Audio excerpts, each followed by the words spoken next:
Sempena FIFA World Cup 2026, Yamaha dia release lagi warna baru untuk Yamaha LCV8 ni. Dia ikut tema warna negara. Jom kita tengok warna apa yang dia release tu. Ada fan Spanyol. Yang ini warna Red Matador. Korang tengok memang sangat cantik. Dia kombinasi 3 warna, biru gelap, kuning dengan warna merah, sama macam jersey dia. Fans Neymar dekat mana? Ni warna Brazil. Nama dia Samba Green. Okey, yang ini lebih kurang macam warna lama, mouse green. Cuma yang ini dia ada penambahan stripe warna kuning cerah. So nampaklah warna macam jersey Brazil tu. Korang jangan risau, untuk fans Jerman pun ada juga tau.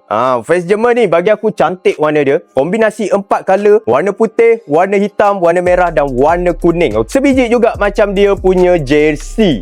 Perubahan yang terbesar LCV8 yang Yamaha buat ni mesti menakjubkan. Okey, dia bagi emblem baru yang timbul punya, tak pakai stiker. Memang betul-betul besar perubahan dia. Satu lagi, kalau korang tengok magak depan dia letak stripe Okey, tiga warna ni ada stripe yang baru dekat magak dia. So 2 perubahan sajalah yang Yamaha bagi. So macam mana pendapat korang? Korang rasa cantik ke tak sempena World Cup LCV8 yang Yamaha release ni? Dan satu lagi, korang rasa negara mana yang akan champion FIFA World Cup ni?